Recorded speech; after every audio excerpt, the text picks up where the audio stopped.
نبی پاک صلی اللہ علیہ وسلم کا ارادہ نہیں تھا جنگ کا، حضور جنگ کے لیے نہیں نکلے تھے۔ قریش اس طرح کرتے تھے کہ مسلمانوں کے قافلے لوٹ لیتے تھے، لوٹ مار کرتے کرتے مدینے کی سرحد تک وہ آ جایا کرتے تھے۔ ایک قافلہ ابو سفیان لے کے جا رہے تھے تجارت کے لیے، تو اس میں سارے کافروں کا مال شامل تھا۔ ایک قافلہ جایا کرتا تھا، سارے اپنا اپنا مال شامل کر دیتے تھے۔ تو جو کہ یہ مسلمانوں کو ستاتے تھے، تو آج حضور علیہ السلام نے ارادہ کرم کیا کہ ان کے قافلے کو ہم نے بھی روکنا ہے، تاکہ ان کو اس بات کا احساس ہو کہ اس طرح نہیں کرنا چاہیے۔ اس قافلے کے لیے نبی پاک صلی اللہ تعالی علیہ وسلم نکلے، جنگ کا تو ارادہ ہی نہیں تھا۔ 313 لوگ حضور کے ساتھ تھے، اور سواریوں کی تعداد اس طرح کی تھی کہ بعض اوقات ایک ایک سواری پر 3 لوگ سوار تھے، 2 آدمی سوار ہوتے تھے، تیسرا پیدل چلتا تھا۔ اور قربان جائیں، حضور علیہ السلام کی مساوات کا یہ عالم تھا کہ نبی پاک تھے، حضرت مولا علی تھے اور جناب زید تھے۔ 2 سوار ہوتے تھے، ایک پیدل چلتا تھا۔ جب 2 غلاموں کے سوار ہونے کی باری تھی، آقا کے پیدل چلنے کی باری تھی، تو حضرت علی نے اور جناب زید نے عرض کی حضور آپ بیٹھ جائیں، ہم پیدل چلتے ہیں۔ حضور فرمانے لگے نہ تمہارے اندر طاقت زیادہ ہے اور نہ تمہیں ثواب کی ضرورت زیادہ ہے، مجھے اللہ نے طاقت بھی زیادہ دی ہے اور میں ثواب سے بھی مستغنی نہیں ہوں، لہذا تم اگر پیدل چل سکتے ہو تو میں بھی پیدل چلوں گا میں بھی پیدل۔ یہ چیز مساوات پیدا کرتی ہے۔ حضور اس طرح جا رہے تھے۔ ابو سفیان بڑے تیز آدمی تھے، جب پتہ چلا نا کہ مسلمان حملے کے ارادے سے آ رہے ہیں، تو ایک بندہ جلدی سے دوڑایا، مکے جا کے بتاؤ تم سب کا مال میرے پاس ہے، تو مسلمانوں نے حملہ کر دیا۔ خود اس طرح کیا کہ جس رستے سے وہ جا رہے تھے وہ رستہ بدل کے رستہ کوئی اور اختیار کر لیا۔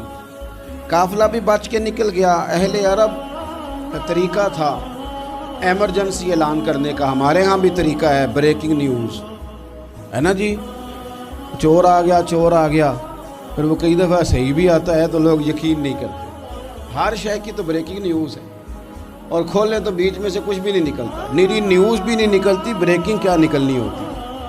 اس لیے میں کہتا ہوں کہ میڈیا کی ہر بات کو تسلیم نہ کر لیا کریں، سوشل میڈیا پہ چلنے والی ہر خبر کو نہ مان لیا کریں۔ یہاں تو اتنا عجیب حال ہے، ہمارے ایک بزرگ عالم دین ہے، بیچارے پچھلے دنوں وضاحت دے رہے تھے، خود بیٹھ کے کہہ رہے تھے میں زندہ ہوں بھائی، کسی نے میڈیا پہ خبر دے دی کہ میں فوت ہو گیا ہوں۔ وہ کہہ رہے تھے مہربانی کرو مجھے سونے دو، سارا دن ٹیلی فون آتے ہیں اور لوگ مجھے ہی فون کر کے میری تعزیت کا پوچھنے لگ جاتے ہیں۔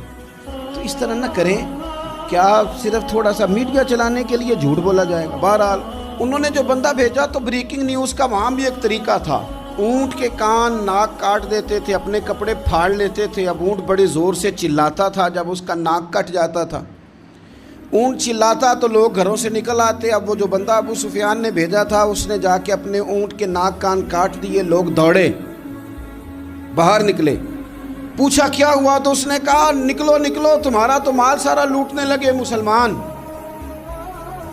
وہ ابو سفیان بچ کے نکل گئے تھے، انہوں نے پیغام بھی دیا کہ میں بچ کے آ گیا ہوں، اب آنے کی ضرورت نہیں۔ لیکن انسان کو جو چیز سب سے زیادہ پستی میں لے جاتی ہے وہ اس کا تکبر ہوتا ہے۔ تو مینوں جانتا ہی نہیں، تجھے میرا پتہ ہی نہیں، کہ لے ڈوبتی ہے چیز لوگوں۔ انہیں بھی لے ڈوبی، انہوں نے کہا جی اب نہیں واپس جانا، اب چلو۔ 1000 کا لشکر، گانے بجانے والی عورتیں ساتھ، شراب کے مٹکے ساتھ، 10 اونٹ روز ذبح ہو رہے ہیں، سردار دعوتیں پکا رہے ہیں، گوشت بھونا جا رہا ہے۔ بدر میں پہنچ گئے، مسلمان بھی 313 پہنچ گئے۔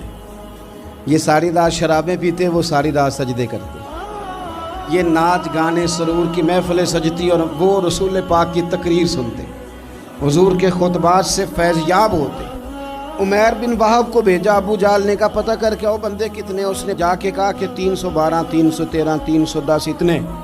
کہنے لگا جنگ کیا کرنی ہے، ان کو سویرے اونٹوں کی پشتوں پہ باندھ کے لے جائیں گے، مکے جا کے دیکھیں گے کیا کرنا ہے۔ یہ تکبر ہے نا۔ تو عمیر بن وہب کہنے لگا ہیں 312 ہیں 313، میرے اندازے میں 310، لیکن ایک کا بھی واپس جانے کا ارادہ کوئی نہیں۔ میں نے جس کو بھی دیکھا ہے شہادت کی دعا مانگتے دیکھا ہے، ارادہ بڑا پکا لے کے آئے، شہادت ہے مطلوب و مقصود مومن، نہ مال غنیمت نہ کشور کشائی۔ نبی پاک صلی اللہ علیہ وسلم نے جب دیکھا نا کہ وہ تو جنگ کے لیے آن پہنچے ہیں اور ارادہ تو قافلے کا تھا، تو حضور نے صحابہ سے مشورہ کیا. نبی پاک علیہ الصلوۃ والسلام نے ہمیں بتایا ہے کہ چیزیں مسلط نہ کرو. ہم نہ اپنا مسلط کرتے ہیں، یعنی تراویح پڑھنے والا بندہ دوسروں کو بڑا گھورتا ہے کہ تو کیوں نہیں پڑھتا، بھئی تو پڑھ رہا ہے نا تو اللہ سے دعا کر یہ بھی پڑھے. لیکن اپنا مسلط نہ کر، دعوت دے، تبلیغ کر. نفل پڑھنے والا سب کو گناہ گار ہی سمجھنے لگ جاتا ہے. عصر کی پہلی 4 سنتے تو کیوں نہیں پڑھتا، تو کیوں. بھئی آپ مسلط کریں گے، آپ رائے دیں اور رائے دے کے سائڈ پہ ہو جائیں. مسلط کرنے کی تو اجازت نہیں. حضور کا تو حکم چل سکتا ہے نا، چلتا ہے نا. لیکن حضور نے بھی صحابہ سے پوچھا، بھئی وہ تو لڑنے آ گئے ہیں، اب کیا کرنا ہے؟ تو حضرت صدیق اکبر کہنے لگے، حضور کرنا وہ ہے جو آپ نے فرمانا ہے. حضرت عمر کہنے لگے، حضور تلواروں کو تو زنگ لگ گیا ہے. اور جناب علی شیر خدا مرتضیٰ مشکل کشا غل عطا، مولا کائنات فرمانے لگے، حضور علی اور تلوار یہ تو رشتہ ہی بڑا پرانا ہے، تیاری کریں. حضور کا خیال تھا کہ انصار بھی تو بولے نا، یہ تو سب مہاجرین بول رہے ہیں. انصار کو جب سمجھ آئی نا کہ اشارہ ہماری طرف ہے تو حضرت سعد بن عبادہ اٹھے، کہنے لگے، حضور آپ کا اشارہ ہماری جانب ہے؟ فرمایا ہاں. کہا یا رسول اللہ صلی اللہ علیہ وسلم خشکی پہ بھی لڑیں گے اور دریا میں بھی لڑیں گے. حضور انسانوں سے بھی لڑیں گے اور آپ حکم دیں گے تو جنوں سے بھی لڑیں گے. وہ بیٹھے تو حضرت مقداد اٹھے اور کمال کر دی، کہنے لگے یا رسول اللہ آپ ہم سے ارادہ پوچھ رہے ہیں؟ ہم کوئی حضرت موسیٰ کی قوم ہے جو اپنے نبی سے کہہ دیں گے آپ لڑیں اور آپ کا خدا لڑے؟ سونیا ہم آپ کے ساتھ لڑیں گے اور آپ کے قدموں پہ جانیں بھی قربان کریں گے. نبی کا حکم ہو تو کود جائیں ہم سمندر میں اور جہاں کو محو کر دیں نعرہ اللہ اکبر میں. نہتے 313 بشر شوق شہادت میں نکل آئے تھے میدان میں محمد کی قیادت میں. نہ تیغ و تیر پہ تکیا، نہ خنجر پہ، نہ بھالے پر، بھروسہ ہے تو ایک سادی سی کالی کملی والے. نبی پاک صلی اللہ تعالیٰ علیہ وسلم نے جذبات سنے تو فرمایا چلو نہ چلیں، پر چھوٹے چھوٹے بچے واپس کر دو. ایک چھوٹے بچے تھے عمیر بن ابی وقاص، حضرت سعد بن ابی وقاص کے بھائی، زمین پہ لیٹ کے رونے لگے، سونیا میں نے بھی جانا ہے. کمپیوٹر کے لیے نہیں رو رہے، موبائل کے لیے نہیں رو رہے، نئی سائیکل کے لیے نہیں، شہادت کے لیے. حضور میں لڑوں گا، اب مجھے لے کے تو چلیں. یا رسول اللہ میں طاقتور نکلوں گا، لے کے تو چلیں. ان کے آنسو دیکھ کے حضور نے فرمایا لے چلو نا ساتھ. فطرت مسکرا رہی تھی. حضرت سعد بن عبادہ ایک دوسرے سے کہہ رہے تھے ہم سے لڑنے آیا ہے ابو جہل، جس قوم کے بچوں کی شجاعت کا یہ عالم ہے اس قوم میں علی کا کیا حال ہوگا اور امیر حمزہ کا کیا عالم ہوگا. یہ ہمارے ساتھ مقابلہ کریں گے یہ لوگ. اور چھوٹے اتنے تھے حضرت عمیر کے تلوار اپنے ہاتھوں سے اپنے گلے میں نہیں لٹکا سکتے تھے، وہ بڑے بھائی نے لٹکائی. میدان میں نکلے، حضور علیہ الصلوۃ والسلام نے تقریر کی، فرمایا تمہیں پتہ ہے تم کس جنت کی جانب جا رہے ہو؟ وہ جنت ہے جس کی چوڑائی زمین آسمان کے برابر ہے. حضرت عمیر بن حمام انصاری ایک صحابی تھے. جب کریم نے فرمایا نا جنت کی چوڑائی، کسی چیز کی لمبائی زیادہ ہوتی ہے چوڑائی کم ہوتی ہے، جب فرمایا نا کہ چوڑائی زمین آسمان کے برابر ہے تو حضرت عمیر بولے، کہنے لگے واہ واہ واہ واہ واہ. کھجوریں کھا رہے تھے، حضور نے فرمایا تو بڑی واہ واہ کر رہا ہے. کہ سونیا اتنی جنت پیاری ہے تو ہم دور کیوں ہیں، یہ دے نا ذرا تلوار. جلدی سے میدان میں نکلے، اللہ نے انہیں شہادت عطا فرمائی. رات ساری وہ مست رہے شراب کے نشے میں اور حضور ساری رات مصلی پہ رہے، ساری رات دعائیں مانگی. پتہ کیا کہا؟ اے اللہ یہ میری کل کمائی تھی 313 جو میں لے کے آ گیا ہوں، اگر یہ ہلاک ہو گئے تو قیامت تک کون تیری عبادت کرے گا، ان کی مدد فرما. اور ایک رات پہلے صفیں بھی سیدھی کرائیں، بلکہ صفیں سیدھی کراتے حضرت سواد کے پیٹ پہ چھڑی لگ گئی تو انہوں نے کہا حضور بدلا دیں. حضور نے کپڑا ہٹایا تو انہوں نے وجود چومنا شروع کر دیا. حضور نے ہمیں سبق دیا کہ صفیں بھی سیدھی کرانی ہے اور دعائیں بھی کرانی ہیں. صف بھی سیدھی ہو، مصلی بھی آباد، دونوں کام کرنے.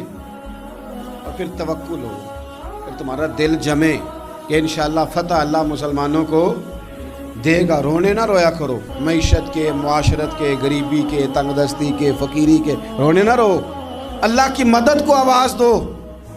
ہم نے وہ لوگ بھی دیکھے ہیں بیچارے جو نہ اسلامی معیشت پہ بات کرتے ہیں، نہ معاشرت پہ، نہ اخلاقیات پہ، اور جب بھی بات کریں گے کہیں گے حضور کو تو علم ہی کوئی نہیں تھا، قاری کچھ نہیں سکتے، مجبور محض تھے معاذ اللہ، یہ تقریریں کریں گے۔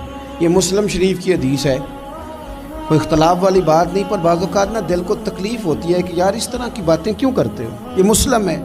حضرت انس بن مالک فرماتے ہیں ایک رات پہلے حضور نے چھڑی پکڑی اور میدان بدر میں جا کے فرمایا، لکیر کھینچ کے فرمایا یہاں ابو جہل مرے گا، یہاں عتبہ مرے گا، یہاں شیبہ، یہاں ولید مرے گا۔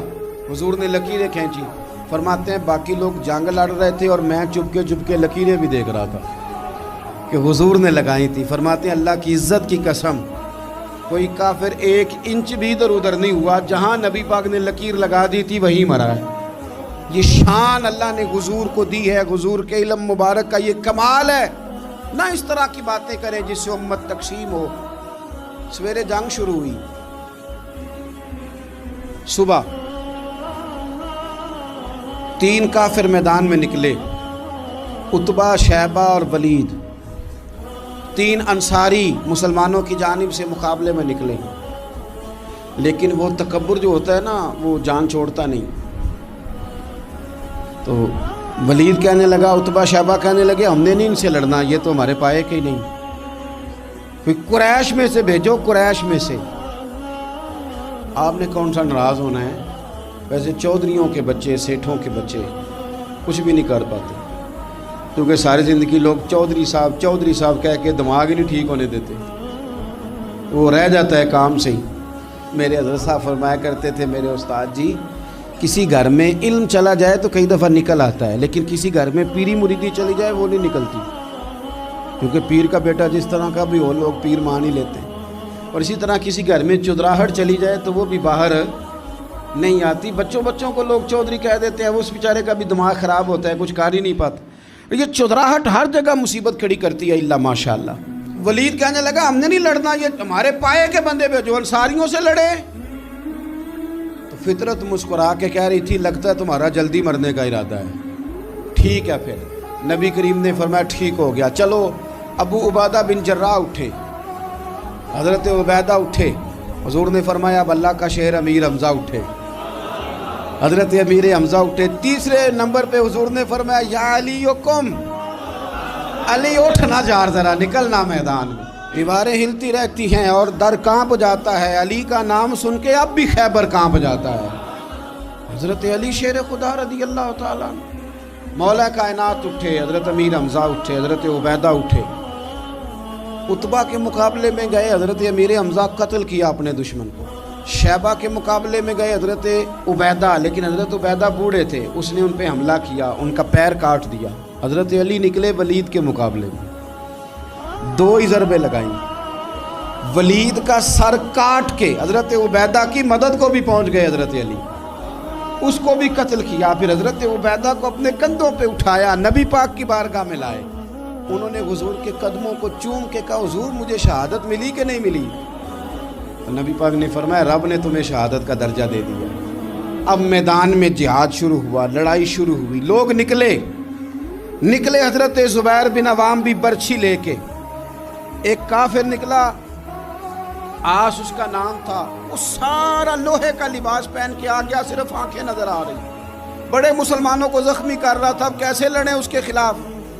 تو حضرت زبیر بن عوام کے ہاتھ میں برچھی تھی، بس آنکھیں نظر، اتنی زور سے اللہ اکبر کہہ کے برچھی ماری نا کہ اس کا آپ نے گلا ہی کاٹ کے رکھ دیا، ہر چیز اس کے دماغ سے باہر نکل آئی، زمین پہ تڑپا۔ وہ برچھی اتنی پسند آئی نبی پاک کو، حضور کو صرف تسبیح پسند نہیں آتی، برچھی بھی پسند آتی، حضور کو صرف تلاوت والا مومن نہیں، جہاد والا بھی پسند آتا ہے۔ اصل پتہ مسئلہ کیا ہے کہ مسلمان نا ایک چیز دیتے ہیں پھر اسی کا شکار اور دوسری کو چھوڑ دیتے ہیں۔ دین ہمہ پہلو ہے، آپ سجدے کی بات بھی کریں، جہاد کی بھی کریں، دونوں دین ہیں۔ اور یہ یاد رکھیں کہ اسی سے مسلمان مضبوط ہوتا ہے۔ حضور کو برچھی اتنی پسند آئی کہ آپ کو بخاری میں ملے گا، نبی پاک نے برچھی لے کے بطور یادگار کے اپنے پاس رکھ لی۔ پھر وہ برچی حضرت صدیق اکبر کے پاس رہی، پھر وہ برچی حضرت عمر کے پاس رہی، پھر حضرت عثمان کے پاس رہی، پھر مولا علی کے پاس رہی۔ میں ان لوگوں کو کیا کہوں جنہوں نے مکے مدینے میں نبی پاک کی یادیں مٹا دی ہیں۔ سونے نے تو صحابہ کی یادگار تلواریں بھی سنبھال کے رکھی، اور تم نے حضور نے جس کنویں سے پانی پیا تھا وہ کنواں ختم کر دیا، تم نے جہاں حضور نے غسل کیا تھا وہ جگہ ختم کر دی۔ کیا بات کرتے ہو صاحب، وہ جگہیں تو ہمارے لیے چومنے کے لائق تھیں اور آنے والی نسل کو وہاں عقیدت کے پھول برسانے تھے۔ تم نے کیا سلوک کیا؟ جنگ آگے بڑھی، تلواریں چمکی، 2 چھوٹے بچے۔ او نوجوانوں، خدا را واپس لوٹو اپنے دین کی طرف۔ 2 چھوٹے بچے، اور یہ اس طرح کے لفظ ہیں، مجھے کہہ لینے دو وہ دیسی تھے، مجھے کہہ لینے دو پینڈو تھے۔ وہ 2 بچے آ کے حضرت عبد الرحمن ابن عوف سے پوچھتے ہیں، کہتے ہیں چاچا جی ابو جہل کدھر ہے؟ یہ لفظ ہیں حدیث میں، چاچا جی، چاچو کدھر ہے ابو جہل؟ وہ کہتے ہیں میں نے ہاسکے کا پتر، تم نے کیا کہنا ہے؟ تو چھوٹے والے کو باتیں بھی صحیح نہیں کرنے آتی تھی، کہنے لگا چاچا اسے مارنا ہے۔ کہا کیوں مارنا ہے؟ کہا اس لیے کہ ہم نے سنا ہے وہ ہمارے نبی کو برا کہتا ہے معاذ اللہ۔ کہا تم اگر نام مار سکے تو چھوٹا کہہ رہا ہے، کہتا نام مار سکے تو مریں گے تو صحیح نا حضور کے نام پہ۔ حفیظ جلندری کہتے ہیں وہ کہہ رہا تھا مریں گے یا ماریں گے اس ناری کو، سنا ہے گالیاں دیتا ہے وہ محبوب باری کو، معاذ اللہ حضور کو برا کہتا ہے۔ میدان میں آئے دونوں، زور زور سے تلواریں ماری، گھوڑے سے گرا لیا ابو جہل۔ حضرت معاذ جو تھے بڑے والے، ان کا بازو کٹ گیا، تھوڑا سا گوشت سال لٹک رہا تھا۔ یہ نرم و نازک بچے ہمارے، یہ میدانوں میں کام کریں گے؟ جن کو تھکاوٹ ہوتی ہے، جو پیناڈال کی گولی کھا کے سوتے ہیں رات کو، بازو لٹک رہا تھا۔ حضرت معاذ نے اس پر اپنا پیر رکھا، جھٹکا دے کے اتار دیا۔ حضرت عبداللہ ابن مسعود کو کہا، انہوں نے گردن کاٹ دی ابو جہل کی۔ دونوں تلواریں لے کے حضور کے پاس گئے۔ چھوٹا کہتا ہے حضور میں نے مارا ہے، بڑا کہتا ہے حضور میں نے مارا ہے۔ کہتا ہے نہیں تو پیچھے تھا، میں نے مارا ہے۔ وہ کہتے نہیں تو بعد میں آیا تھا، میں نے مارا ہے۔ فرمایا تلواریں دکھاؤ نا۔ جب تلواریں دکھائیں تو حضور فرمانے لگے تم دونوں نہیں مارا ہے، برابر کا ثواب ہے۔ جس کا بازو کٹا تھا کریم رسول نے فرمایا ادھر لا نا بازو۔ وہ بازو لائے، حضور نے اسی جگہ رکھ کے نا دوبارہ لعاب دہن لگایا۔ حضرت معاذ حضرت عثمان غنی کے زمانے تک موجود رہے۔ فرماتے ہیں کٹنے سے پہلے طاقت کم تھی، جب حضور نے جوڑا ہے تو طاقت پہلے سے زیادہ ہو گئی ہے، پہلے سے زیادہ ہو گئی ہے طاقت۔ کہتے ہیں کہ نبی پاک سید عالم صلی اللہ علیہ وسلم کی خدمت میں حضرت عکاشہ آئے، کہنے لگے سونیا میرے جذبات کنٹرول میں نہیں آ رہے، میں ان بے ایمانوں کے گلے کاٹوں گا، پر میرے پاس تلوار ہی کوئی نہیں، کوئی تلوار ہو تو ماروں نا۔ ایک درخت کی جڑ تھی، ٹہنی تھی، حضور نے یوں کر کے کھینچی، فرمایا یہ لینا تلوار۔ کہتے ہیں وہ حضور کے ہاتھوں میں ٹہنی تھی، میرے ہاتھوں میں آتی گئی اور تلوار بنتی گئی۔ پھر اس سے کافر کاٹے حضور کے معجزات۔ 5000 فرشتہ بھیجا اللہ نے جنگ بدر میں۔ کتنے؟ یہ میں نے بات اس لیے بیان کی ہے کہ اقبال نے ایک مشورہ دیا، کہتے ہیں تو فضائے بدر تو پیدا کر، فرشتے تیری نصرت کو اتر سکتے ہیں گردوں سے، کتار اندر کتار اب بھی۔ اقبال کیوں ایسا کہہ رہا ہے؟ تو اقبال کہتے ہیں اس لیے کہ آج بھی ہو اگر ابراہیم کا ایمان پیدا تو آگ کر سکتی ہے انداز گلستاں پیدا۔ 5000 فرشتہ آیا۔ مجھے تو لگتا ہے فرشتوں نے بھی دعا کی تھی کہ یا اللہ ہم تیرے نبی کی قیادت میں لڑنا چاہتے ہیں۔ فرشتے آئے، سپر پاور تھی روما، بڑی طاقتور سمجھتی تھی، ایران، روم، یہ کیسر و کسرا، بڑی طاقتیں تھیں۔ عرب کے لوگ تو بوریا نشین تھے، صحراؤں میں نکل کے انہوں نے الٹ پلٹ کے نہیں رکھ دی سارا کچھ۔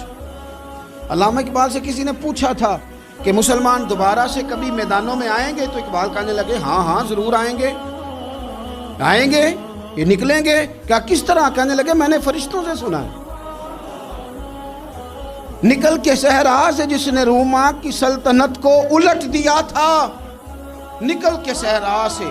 قدسی کہتے ہیں فرشتوں کو، اقبال کہتے ہیں رات وہ باتیں کر رہے تھے، میں نے سنا ہے کہ نکل کے صحرا سے جس نے روما کی سلطنت کو الٹ دیا تھا، سنا ہے میں نے یہ قدسیوں سے کہ وہ شیر پھر ہوشیار ہوگا، وہ جاگے گا، وہ بیدار ہوگا۔ یہ قدسیوں سے سنا ہے میں نے، وہ آئے گا میدانوں میں۔ گمسان کا رنگ پڑا، ابو جال قتل ہوا، امیہ قتل ہوا، کچھ دیر کے بعد مارا گیا، ابو البختری اور عتبہ اور شیبہ اور ولید بڑے بڑے سردار قتل ہوئے، 70 کافر مارے گئے، 70 مسلمانوں نے قیدی بنا، باقی بھاگ گئے اور سامان چھوڑ کے بھاگ گئے اور گھوڑے چھوڑ کے بھاگ گئے، اور جس کو ادھر بھاگنے کا موقع ملا ادھر بھاگا، کہہ رہے تھے ان کو باندھ کے لے جائیں گے، اور جس کو ادھر بھاگنے کا موقع ملا وہ ادھر بھاگا۔ پیچھے سے حضرت سعد بن عبادہ بول رہے ہیں، کہنے لگے ہم نے تو سنا تھا مردوں سے مقابلہ ہے، تم تو بیویوں سے بھی کمزور نکلے ہو، کیا بھاگتے ہو؟ 14 مسلمان شہید ہوئے صرف، 3 دن حضور نے قیام کیا بدر میں، قربان جائیں۔ جنگ کا آغاز بھی میرے نبی کے سجدے سے ہوا، اور جنگ ختم ہوئی تو پھر کریم سجدے میں چلے گئے۔ اللہ تیری مدد آئی تو کام بنا، تیری مدد نہ ہوتی تو کچھ نہ کر پاتے۔